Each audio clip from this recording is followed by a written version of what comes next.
तपस्या के इस मार्ग पर चल देता है। ध्रुव जी के मार्ग में बहुत परेशानियां आती हैं, उन सभी विघ्नों को काटती हुए ध्रुव जी मथुरा में जो मधुवन है वहां पर पहुंच जाते हैं, यमुना के पुलिन के पास में, और भगवान का बड़ा सुंदर तपश्चर्या का आरंभ कर देते हैं। देखिए 5 वर्ष के ध्रुव को तपश्चर्या के बारे में बड़ा सैद्धांतिक ज्ञान है, और वो कैसे तपस्या कर रहे हैं। तिरात्ते तिरात्रांते त्रित्रांते कपित्रवदराशनः, 3-3 दिन के अंतर से फल आदि का भक्षण करते हैं ध्रुव जी। बदरी मतलब बेर आदि जो जंगल में मिल जाते हैं उनको 3 दिन के अंतर से पा लेते हैं, और फिर 1 मास तक उन्होंने यह क्रम जारी रखा। द्वितीय मास में 6-6 दिन के अंतर से उन्होंने आहार की जगह दूर्वा आदि पत्तों को खाने लगे। दूसरे महीने में 6 दिन के अंतर से केवल दूर्वा को और पत्तों का भक्षण ध्रुव जी करते हैं, और तृतीय मास में केवल 12 दिन के अंतर जल को ग्रहण करते हैं। चतुर्थ मास में केवल वायु का ही पान करते हैं, और 5वें महीने में तो भगवान जो ध्रुव जी हैं वो श्वास को ही रोक लेते हैं। तो यह साधना करने का भी एक क्रम होता है। वर्तमान में लोगों के शरीर की सामर्थ्य जितनी होती है और शरीर को एकदम जाकर के भक्ति से उत्पोत कभी कभी ढालने लगते हैं। शरीर को तपश्चर्या के अनुसार पहले ढालना पड़ता है, क्योंकि शरीर को आदत नहीं होती है। तो आजकल पता चला नवरात्रि का व्रत आया और माताएं उन्होंने कहा हम तो बिल्कुल जल पान करके 9 दिन तक व्रत रहेंगे। देखा देखी दूसरे की कर लिया, और 9 दिन तक व्रत रहते रहते स्थिति शरीर की ये बनी कि चक्कर आना शुरू हो गया। तो व्रत का पारायण बोतल से हो गया, डॉक्टर के यहाँ जाके ग्लूकोज की 2-2 4-4 बोतल लग गई। तो ऐसा काम नहीं करना है। तपस्या के लिए पहले शरीर को ढालना पड़ता है।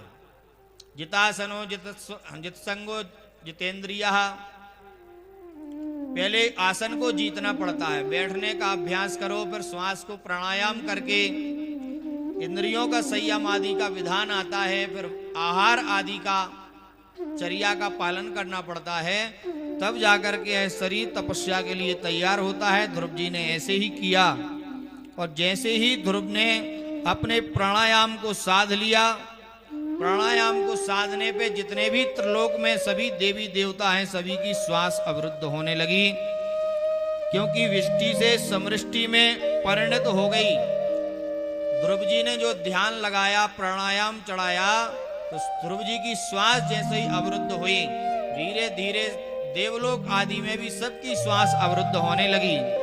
जैसे ही सबकी श्वास अवरुद्ध होती है तो सभी देवता ब्रह्मा जी की शरण में पहुंच जाते हैं कि भगवान पता नहीं क्या कारण हो गया है कि हम लोगों की श्वास अवरुद्ध हो रही है।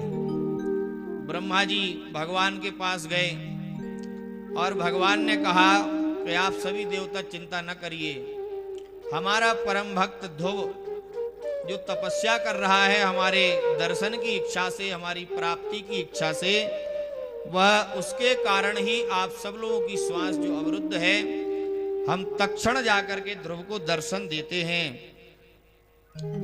और भगवान मधुर वनम भृत्र दीक्षया गतः, भगवान ध्रुव को दर्शन देने के लिए नहीं, ध्रुव के दर्शन करने की इच्छा से मधुवन में गए। जब कोई 5 वर्ष के बालक की इतनी तीव्र गति से भगवत साधना की ओर बुद्धि आकृष्ट हुई है, और भगवान जब जैसे ही ध्रुव जी के पास पहुंचते हैं, देखते हैं कि ध्रुव जी भगवान का ही ध्यान अपने हृदय में कर रहे हैं और नेत्र नहीं खोले हैं, भगवान की तपस्या में लीन हैं।